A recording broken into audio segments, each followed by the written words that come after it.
자, 여야 정치권은 물론 모든 국민들의 시선이 지금 헌법재판소로 향하고 있습니다. 바로 윤석열 대통령의 탄핵 심판에 대한 선고가 언제 나올 것인가 이게 궁금한데, 자, 이런 가운데 헌법재판소가 바로 내일 모레 최재해 감사원장 그리고 또 이창수 서울중앙지검장 등 검사 3명에 대한 탄핵 심판 결론을 내리기로 했습니다. 이 두 사건의 선고 일정이 잡히면서 윤 대통령의 탄핵 심판에는 그럼 어떤 영향이 있을지가 문제인데요. 자, 박진원 논설위원, 네. 오전에 이 두 사건의 탄핵 심판 결론이 모레 나온다라는 속보가 나왔습니다. 네. 자, 문제는 모레는 목요일이에요. 원래 윤석열 대통령 탄핵 심판 선고가 빠르면 금요일 날 나올 것이다, 이런 예상들이 많았는데, 자, 이 두 사건의 심판 선고를 목요일 날 한다면 금요일 날 윤석열 대통령에 대한 탄핵 심판 선고를 하기는 좀 시간상으로 어려움이 있지 않겠습니까? 그렇습니다. 근데 물론 이제 판결 선고를 연이틀 계속해서 하기는 좀 물리적으로 어려울 것이다라는 전망도 나오지만은 네. 할 수도 있다. 현재에서 마음을 먹으면 못할 것도 아니긴 합니다. 하지만은 이제 여전히 헌법재판소에 지금 움직이는 그런 모습으로 볼 때 이번 금요일에 윤석열 대통령의 탄핵 심판 결과가 나오기는 좀 힘들 것 같다라는 전망이 오늘 그 예고를 통해서 약간 힘을 얻고 있는 것 같습니다. 그래서 지금 헌법재판소의 움직임은 보면은 법리적으로는 그 윤석열 대통령이 구속 취소 사례가 나온 형사재판과는 헌법재판이 관련이 없지만은 이 구속 취소 과정에서 법원이 이 절차 문제를 이제 지적을 했기 때문에 혹시 헌법재판 이제 심판 과정에서의 절차에 문제가 없는지 좀 재점검할 수 있는 그런 기회를 좀 갖자라는 의미도 있는 것 같고요. 네. 또 물론 이제 이 헌법재판은 헌법재판관들의 권한이 아주 폭넓게 인정되는 그런 과정이지만은 지금 국민 상황으로 볼 때 이제 결정에 대한 불복이나 네. 또 여론 분열 이런 것들을 부작용을 의식해야 되는 상황이기 때문에 아마도 결정문 자체의 그 논리적이고 또 법적인 완결성을 갖춰야 한다는 점에서 또 치밀한 논의를 해서 판결문을 작성할 것으로 보입니다. 그래서 그런 면에서 보면은 당초 14일로 예정됐던 대통령 탄핵 심판 결과는 예상됐죠. 조금 더 예상이 아니고. 예. 좀 늦어지지 않겠나라는 그런 전망이 나오고 있는 게 사실입니다. 네, 그리고 자, 복경 의원, 네. 일단 민주당은 14일 날 선고를 해라, 이런 입장인 거죠. 최대한 빠르게 해야 한다라는 겁니다. 그 변수가 이제 윤석열 대통령의 석방으로 인해서 그 절차적 문제에 대한 흠결이 혹시 있지 않을까라는 검토가 필요해 보이기도 한다. 네. 그렇다면 일부 약간 늦어질 수는 있겠다라는 의견들도 많이 있습니다. 그런데 헌재에서 입장을 밝힌 것처럼 검찰의 윤석열 대통령에 대한 수사라든지 그리고 공수처의 수사라든지 네. 이런 부분에 대해서는 전혀 증거로 채택된 바가 없다라고 해서 현재 그 절차상의 문제가 제기된 부분에 대해서 혹시라도 증거로 채택되어서 헌재 재판의 어떤 그 왜곡 이런 부분에 대한 걱정은 안 해도 된다라는 메시지를 이미 보낸 것이거든요. 다만 그럼에도 불구하고 다시 한번 살펴볼 필요성은 있어 보일 수 있다라는 네. 것들이 이제 저희 율사들의 의견이에요. 그러다 보면 14일보다 안정적으로 점검을 좀 하려면 조금 더 늦어질 수는 있겠다라는 의견인데 전 그럼에도 불구하고 지금 워낙 국가적으로 이게 뭡니까? 정말 경제적 타격이 이만저만 큰 게 아니에요. 계엄 이후에 우리 GDP가 날아간 것이 11조가 넘는다라는 것이 공식적인 집계입니다. 그러면 지금 하루하루 시간이 갈수록 우리 대한민국의 모든 부분에 있어서 긍정적인 것이 없어요. 다 마이너스 되는 것들이라 저는 최대한 빠르게 그 고민의 시간을 좀 단축시켜 주십사 하는 겁니다. 네, 자, 김재원 전 결국 헌재의 맘인데 어떤 결정을 내릴 걸로 예상하십니까? 헌재야 뭐 당연히 그 여러 가지 평의 결과에 따라서 결론을 맺을 텐데요. 만약에 지금 이미 그 민주당이 주장하듯이 8대 0으로 탄핵이 가결된다고 했으면, 탄핵이 인용된다고 했으면 지금쯤 선고를 하지 않을 이유가 별로 없죠. 평의를 계속해도 뭔가 지금 의견이 통일되지 않고 또 내부적으로 여러 가지 문제 제기가 있으니 계속 평의를 하고 또 그 회의를 하고 그렇게 해서 지금 의견을 조율하고 있을 텐데 아직도 정리가 되지 않으니 결국은 지금 선고를 못하는 것 아니겠습니까?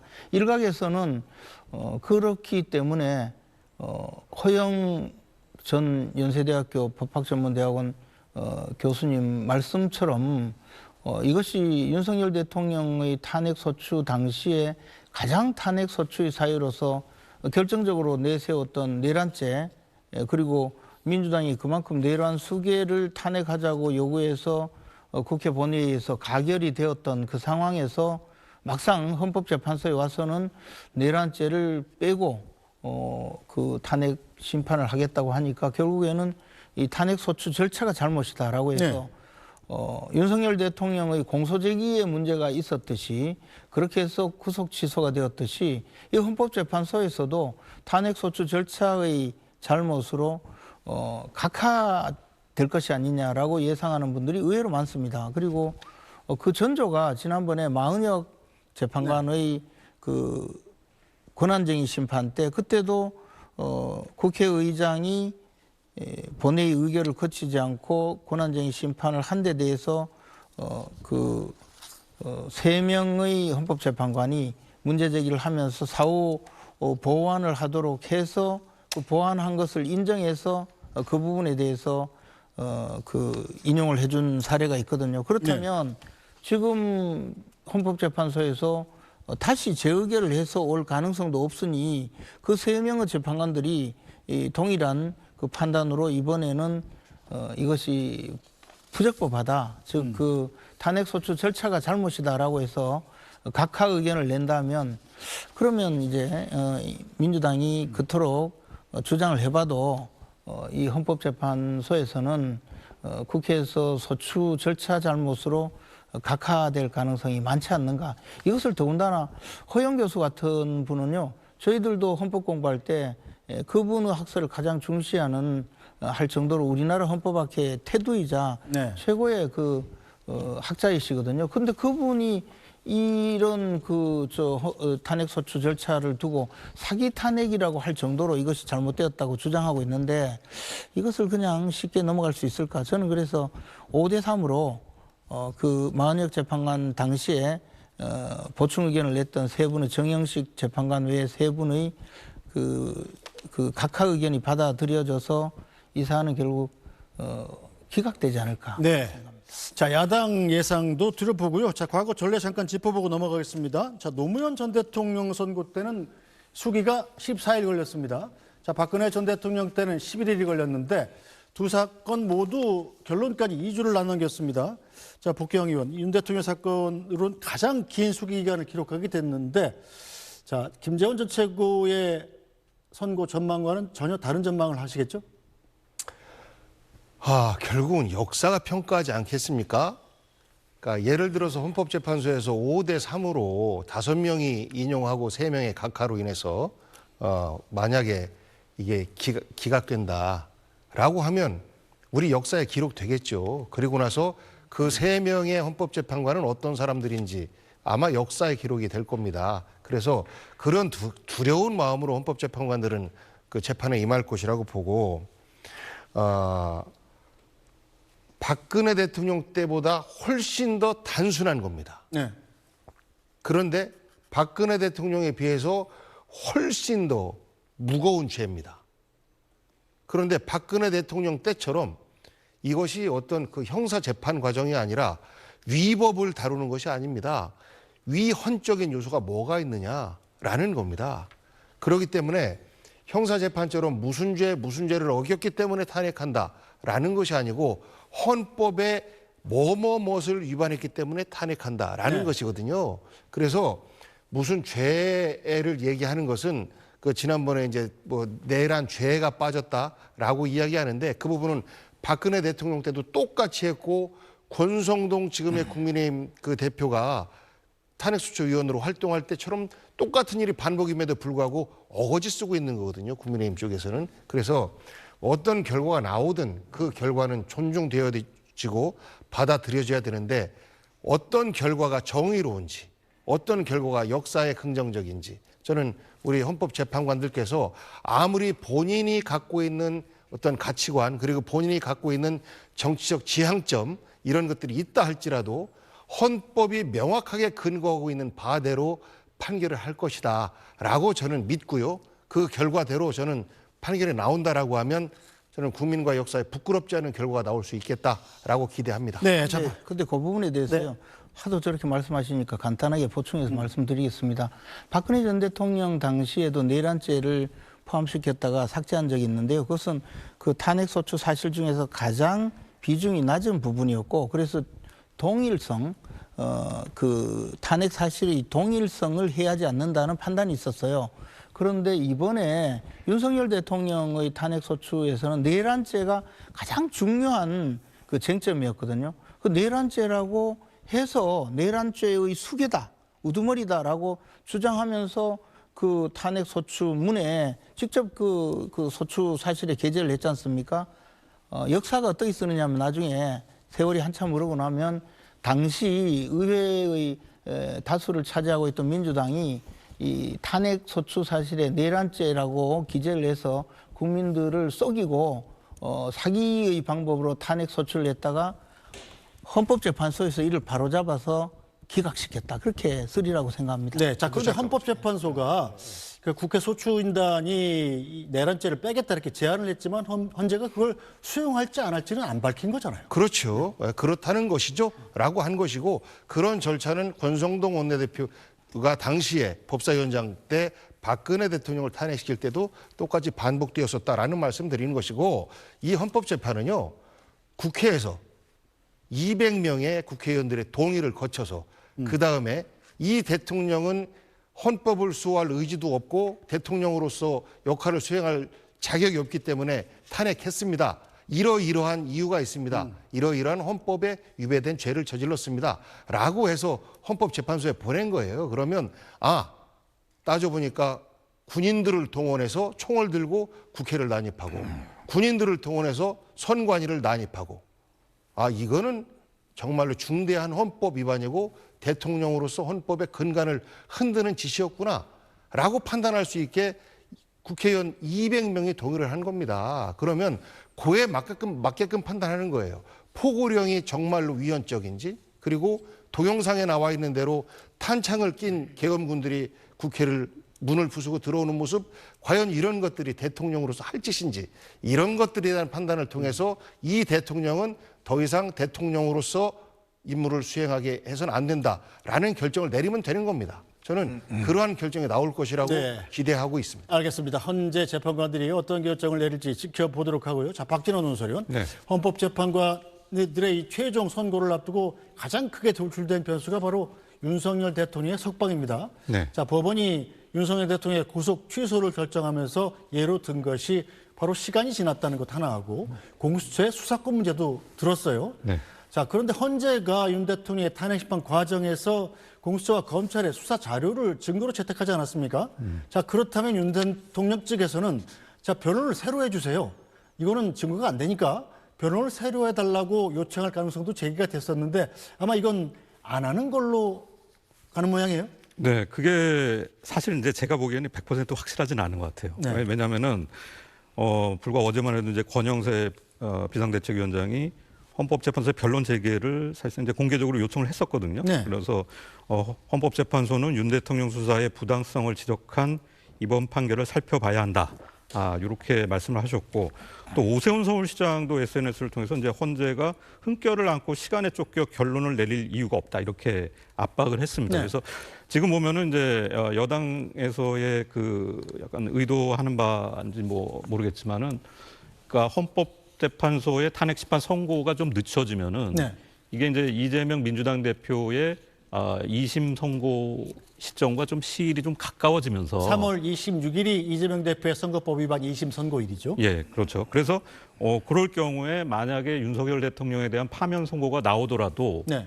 그 파장을 약간 좀 이재명 대표가 만약 유죄 선고가 나온다면은 좀 상쇄가 되지 않겠나라는 이제 뭐 일종의 정치공학적인 기대도 좀 했던 것 같아요. 근데 오늘 나온 보도에 따르면은 윤석열 대통령 측 변호인단이 변론 재개 요청을 안 하기로 했는데 네. 특히 이제 그 일부 변호인이 직접 관저를 찾아서 변론 재개를 안 하는 방향으로 건의를 했고 윤 대통령이 이를 수용했다. 네. 이런 보도가 나오고 있습니다. 그래서 이게 좀 확인이 되면은 변론 제기를 안 할 걸로 보이는데 또 여기에 관련해서 나오는 전망은 사실 이제 헌법재판소가 변론 제기 요청을 수용해서 재개된다 하더라도 네. 여권 입장에서는 그동안의 절차적 흠결이 변론 한 번 더 한다고 그래서 해소되는 것이냐. 네. 뭐 이런 지적이 나올 수 있고요. 또 이 선고가 늦어지는 과정에서 혹시 이제 좀 진보 성향의 마은혁 그 헌법재판관 후보자가 재판관으로 임명될 경우에 네. 이것이 또 변수가 될 수가 있다. 그래서 이제 시일이 좀 늦어지는 것이 꼭 유리한 것은 아니다. 이런 판단도 있다는 또 분석이 나오고 있습니다. 네, 마은혁 헌법재판관 후보자는 지금 헌재에서 임명하라고 판결까지 해놓은 상황인데 만약에 윤석열 대통령 측에서 변론을 재개해서 길어진다면 마은혁 후보자가 임명될 가능성 그리고 마은혁 후보자가 임명이 돼서 그 변론에 참여하고 판결 과정에 참여할 가능성이 있기 때문에 지금 꺼리는 겁니까? 사실 뭐 그런 부분은 부차적인 내용 같아요. 어떻게 보면 변론이 재개되면 네.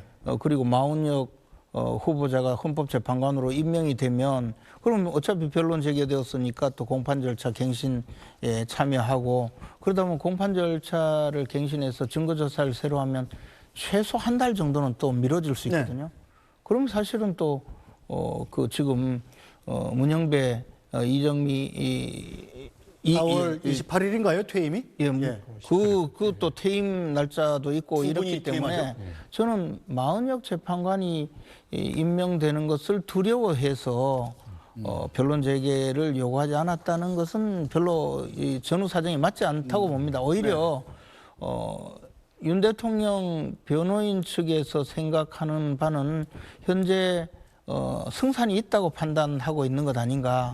특히 그 헌법재판소에서 판단하는 과정에 그 각하 의견이 다수 나오고 있다는 그런 추정 내지 그런 관측에 의해서 지금 이 상황을 그 굉장히 저 헌법재판소를 자극하거나 또는 장애 활동을 해서 또 자극하거나 변론 재개를 요구해서 자극하거나 이런 점을 조금 피해가면서 그 충분하게 내부적으로 의견을 제출하고 최근에는 그 아주 고명하신 헌법학자들의 의견서까지 제출을 했거든요. 그렇게 해서 판단을 받으려고 하는 것 아닌가라는 생각입니다. 네. 물론 그렇게 해도 헌재 자체에서 지금 의견이 제대로 헌법재판관 사이에 의견이 모아지지 않기 때문에 계속 평의가 진행되고 있는 것 아닌가 생각이 들고요. 민주당에서도 그런 분위기를 아니까 지금 마지막으로 온갖 수단을 다 동원하다가 안 되니까 뭐 단식, 삭발 이러면 이제 민주당이 마지막까지 간 거거든요. 그런 모습을 보여주고 있지 않는가 저는 추측하고 있습니다. 자, 박경 의원님. 자, 윤석열 대통령의 석방 이후에도 좀 주목이 가는데 윤석열 대통령이 석방되고 나서 그날 당일 밤에 이른바 쌍권 지도부죠. 권성동 원내대표하고 권영세 비대위원장 같이 불러서 차담을 했다는 사실을 알리지 않았습니까? 네, 네. 이걸 두고서도 야당에서는 지금 그럼 관저 정치를 하려는 것 아니냐 이렇게 좀 비난하는 중이죠. 박근혜 대통령 때는 사실 거의 단절하다시피 했었지 않습니까? 그런데 지금은 서로 한통속이 되어서 윤석열 대통령이 탄핵이 되면 국민의힘도 폭망한다라는 위기의식 속에서 호흡을 맞춰가고 있는 거예요. 그렇기 때문에 몰래 만난다라고 하는 것은 뭐 늘 그래 왔을 수 있으니까라고 이해할 텐데 이렇게 공개적으로 만나고 만남 사실을 공식화시키고 하는 것에 대해서는 저희가 비판을 안 할 수가 없는 것이죠. 현재 국민들의 걱정을 끼치고 계엄을 했기 때문에 탄핵 심판에 놓여 있는 대통령에 대해서 여당의 지도부 아직도 본인들이 여당이라고 얘기를 하면서 공개적으로 만나고 그렇다면 관저 정치가 시작되고 그 대통령의 지령에 의해서 움직이는 국민의힘이다라는 것을 자인하는 것밖에 더 되겠습니까? 저는 그런 부분에 있어서는 국민의힘이 우리 국민들에게 그래도 인정받을 수 있는 정당으로 남으려면 저는 중단하는 것이 맞다라고 생각합니다. 네, 자 김재원 전 최고는 어떻게 생각하십니까?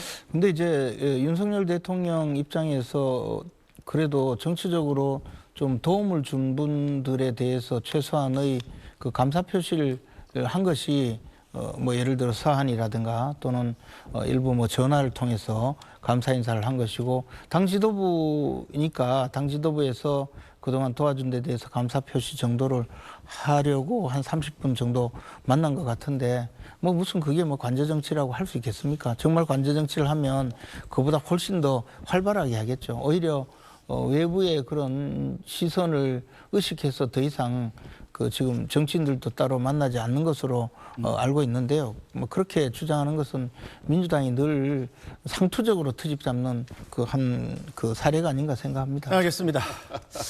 예, 탄핵 심판 선고를 앞둔 헌재를 향해서 여야가 서로 다른 요구를 하는 상황입니다. 직접 원내 지도부의 얘기도 들어보겠습니다. 헌법재판소에도 당부드립니다. 대통령 탄핵은 역사적으로 중요한 판결입니다. 신속한 선고보다 공정한 판결이 중요합니다. 증거와 증언에 대한 충분한 검증 없이 서둘러 선고부터 내리면 이는 헌재 역사에 부끄러운 오점을 남기게 될 것입니다. 충분히 숙고해서 어떠한 절차적 흠결도 남기지 않길 바랍니다. 헌법 해석 최고기관인 헌법재판소는 헌정 질서와 민주주의를 지키는 최후의 보루입니다. 국민적 불안과 국가적 혼란을 극복하고 헌정 질서와 민주주의를 회복하기 위해 헌법재판소의 신속한 결정을 절박한 심정으로 거듭 요청드립니다. 네, 자 복구영 의원님이 야당은 신속한 선고에 방점을 찍는데 여당을 중심으로 해서의 각하, 기각 판결을 기대하는 목소리가 나오는 걸 좀 차단하고 싶어 하는 거죠. 신속의 전제는 공정이겠죠. 공정하고 신속하게, 그러니까 공정이 우선이고 신속이 나중인데 가급적이면 단축시켜줬으면 좋겠다. 왜? 대한민국이 너무나 힘들기 때문에 그렇습니다. 국민의힘은 나라 걱정 안 하잖아요. 본인들의 권력 유지만 생각하잖아요. 대통령이 자신의 권력을 지키기 위해서는 총 들고 네. 국민들을 향해서 총불을 겨눠도 된다라고 네. 생각하고 있는 것이고, 그것에 대해서도 국민의힘은 비판을 안 하잖아요. 그리고 그것을 비판하는 당내 의원들에 대해서 해당 행위다라고 몰아붙이고 있잖아요. 그 모습이 국민의힘의 모습이거든요. 하지만 저희는 나라 걱정을 합니다. 지금 나라 경제가 이렇게 엉망이 되어가고 있고 국민들이 극단적으로 갈라져 있고, 이런 것들을 당장 치유하기 어렵다라고 한다면 상처의 시간이라도 짧아야 된다라는 겁니다. 그래서 다른 여러 가지 헌법재판소에서 또 재판관들께서 바쁘시겠지만 적어도 이 사안만큼은 최대한 노력을 기울여서 신속하게 그 결론을 내달라라는 것이고, 말씀드린 것처럼 신속의 전제는 공정과 정의가 전제로 돼 있다라는 말씀입니다. 네, 자 김재원 최국계 반론을 기회를 드려야 되겠군요. 제가 사실 제가 좋아하는 복귀영 의원님 말씀하실 때 갑자기 좀 웃어서 정말 죄송합니다. 보통 때는 그래 안 하는데 민주당이 나라 걱정을 한다니까 정말 웃음이 나서 그렇습니다. 그런데 민주당은 사실 지금까지 나라 걱정이 아니고 이재명 대표 교도소 안 가도록 결사옹위하기 위해서 갖은 수단을 다 하다가 지금 탄핵의 기회가 오니까 이 탄핵 결정이 어떻게든 빨리 탄핵으로 결정이 되고, 그래서 대법원 판결 선고 전에 대통령 선거를 통해서 이재명 대표가 대통령이 되면 그 다음에는 법원의 판결을 중단시키겠다. 뭐 중단시키는 방법은 여러 가지가 있더라고요. 심지어 민주당 의원들 총동원해서 법까지 바꿀 지금 국리를 하고 있는 이분들이 지금 나라를 생각하신다고요? 제가 좀 죄송합니다. 그런 생각 안 하셨잖아요. 그리고 나라 걱정하시면 주제 중심으로 나라 자꾸 윤석열 걱정하시면 대통령 탄핵 문제를 얘기하는데 이재명 대표 이야기만 하지 마시고, 아니 그러니까 근데 우리 시청자분들 계시니까요, 주제에 집중해 주세요. 아니, 주제가 바로 그거예요. 나라 걱정. 제발 나라 걱정 좀 하시고, 지금 그 헌법재판소의 판결 선고는 단심제거든요.